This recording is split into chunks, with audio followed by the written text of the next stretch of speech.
Thanks to 1-800-Flowers for sponsoring this update. Valentine's Day is ridiculously close, and you don't want to wait until the last minute to give your loved one something super special.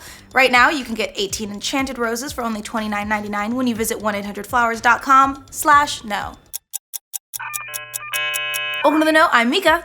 Obviously, we've got to start the roundup with one of the biggest, most important, groundbreaking news from the last 24 hours. Yeah, Nintendo confirmed that Toad is indeed not wearing a hat, and they finally gave us the truth about Mario's nipples. That's a sentence. Nintendo confirmed these pressing character anatomy details in a new video they released yesterday of Super Mario Odyssey producer Yoshiaki Koizumi. In it, he answered the question of Toad's head apparatus, saying, "So that, as it turns out, is actually Toad's head. I'm going to have to leave it to all of you to figure out exactly how that works out. Maybe there's something inside," which is really freaking disturbing. As the reaction surrounding Mario's nipples, Koizumi replied, "Well, to be perfectly honest, I didn't really expect that to be a topic among fans. Once I heard people were talking so much about Mario's belly button, I think it made me start to think about whether we should revisit the topic on the design side." Joking aside, Koizumi also talks about the design philosophy of the game, Easter eggs, and more, so you should probably watch that. It's a good video. He's a funny dude. Over the weekend, some of the biggest news in the video game realm was that this year's Call of Duty was going to be none other than Black Ops 4, and that it would be coming to the Nintendo Switch, as claimed by Marcus Sellers, a video game writer who occasionally has an inside scoop on Nintendo-related news. And now it looks like Eurogamer has backed that rumor with a report of their own. Eurogamer writes that multiple sources have confirmed to them that their rumor is indeed true. They don't offer any additional details about the game at this time, other than that this will be a more modern take on the series than Black Ops 3. It looks like one major studio has been hit by layoffs. Kotaku reports that Capcom Vancouver, the studio responsible for the last few Dead Rising games, just downsized by 50 employees.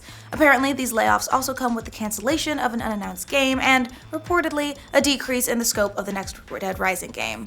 So maybe don't expect that one to be as big or ambitious as the previous game. A Capcom spokesperson confirmed to GameSpot, Capcom Vancouver has undergone a restructure, which has impacted approximately 30% of the studio as part of its regular periodic assessment of upcoming projects and overall studio goals. So yeah, that sounds totally regular. Best of luck to everyone affected by the layoffs.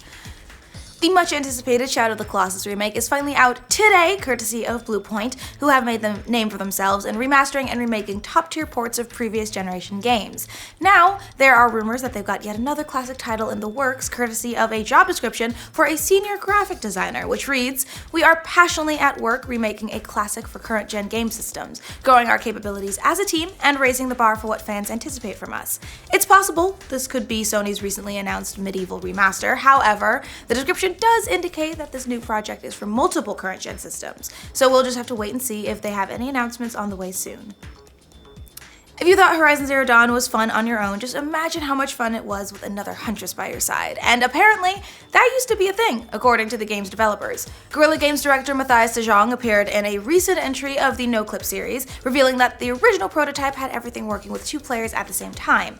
However, it ended up being axed. De Jong said, "We haven't got that in the final version because the programmers basically said that if we wanted to have co-op, we would also have 50% of the features we had been asking for and not 100%. With Horizon Zero Dawn being the first game in the franchise, we wanted 100%, so we dropped co-op in favor of that." And they're saving it for part 2, right? Come on, there's gotta be a sequel, there's gotta be co-op in that sequel. So it looks like yet another country is investigating loot boxes and their connection to gambling. The German Youth Protection Commission is saying that it's considering banning loot boxes after a university study in Germany raised concerns about gambling. The research done by the University of Hamburg determined that in some games with loot boxes, a small number of players were responsible for the majority of profits, which the study called a typical feature of gambling markets. We've seen similar investigations in the UK, Belgium, the Netherlands, and lawmakers in the US have raised concerns as well. So while loot boxes are still a fact of life in video games today, more and more governments around the world are definitely taking a look at their legality. Konami says it's not sure why a secret ending in Metal Gear Solid 5 was triggered. It occurred in the game's multiplayer mode where Hideo Kojima had hidden a secret cutscene that would trigger only when all the players got rid of their nuclear weapons. Well, PC players saw the cutscenes a few days ago, even though not everyone had fulfilled the requirements, and there were still 9,800 weapons in the game. Konami apologized in a tweet saying, "The nuclear disarmament event was triggered in the Steam version of Metal Gear Solid 5. We are still investigating but can confirm the event was triggered while the nuke count hadn't reached 0. At any rate, the 8-minute clip is online if you want to watch it. It talks about the importance of getting rid of nuclear weapons and making sure no one ever builds new ones. Thanks, Kojima!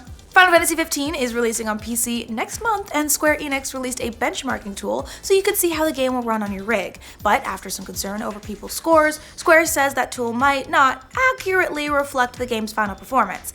In a Facebook post, the official Final Fantasy XV account wrote, "A level of detail issue has been discovered that affects the benchmark scores. The benchmark also suffers from stuttering. Both of the issues will be addressed in the shipping game." They added, "While the settings in the benchmark are largely pre-selected for simplicity's sake, the final game will feature highly customizable settings with on/off options for a wide variety of settings." So there you go. If you got bad scores, don't freak out.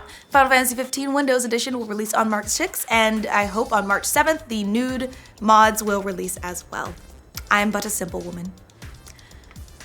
Amazon is super serious about finding their own Game of Thrones. You may remember that they dished a whole lot of money a little while back for the rights to make a Lord of the Rings series, and now they've set their sights on Conan the Barbarian. Deadline reports that the streaming service is ramping up a back-to-the-book style Conan series with the creative talent behind shows like Game of Thrones, Fargo, The Handmaid's Tale, and The Colony acting as the brain trust. The pulp stories by Robert E. Howard were very popular in the 1930s, and later on the character launched Arnold Schwarzenegger into superstardom in the early 80s. But there hasn't been much luck bringing the famous warrior to a modern audience. A 2011 remake starring Jason Momoa fizzled out at the box office. But that said, a brutal, violent, fun, long-form adaptation could be just the thing TV audiences are hungry for. At least that's what the folks at Amazon are betting on. The popular streamer Dr. Disrespect made his return to Twitch, and lots of people tuned in to watch him, do his thing. We hadn't heard from Dr. D in almost 2 months after he apologized for marital infidelity, but he was back to his old tricks last night, pulling in 389,000 concurrent viewers, which was almost a record, but just short of League of Legends streamer Tyler 1, who pulled in 400,000 concurrents after his own return to streaming. Meanwhile, it was good night for Dr. Disrespect, who won a chicken dinner on his very first match back. And he got some big donations too. One fan gave him a whopping $5,000, prompting the doc to yell, "Are you kidding me?" He also alluded to some pending projects that he's got in the works and said that 2018 is gonna be my year. Well, that's all the news we have for you today. Remember to comment on any of your favorite news stories in the comments below, and for more news from every shining corner of the internet, like this video, and if you're new around here, subscribe to the Know. Shout out to our sponsor, 1-800-Flowers. Valentine's Day is coming up, and you can get a bouquet ordered and delivered without the bother of hitting up a store. Plus, getting it ordered early is really good because prices usually go up closer to Valentine's Day, so you can get it out of the way now and save the extra money for other things. 1-800-Flowers is offering a gorgeous bouquet featuring 18 radiant pink and red roses. And right now, you can get these enchanted roses at a limited time price of only $29.99. The roses are picked at their peak and shipped overnight, so they'll be fresh and beautiful on the date you want them delivered. Roses are the kind of Valentine's Day gift that never go out of style. So, to get your 18 beautiful enchanted roses for only $29.99, just hit up 1-800-Flowers.com/know.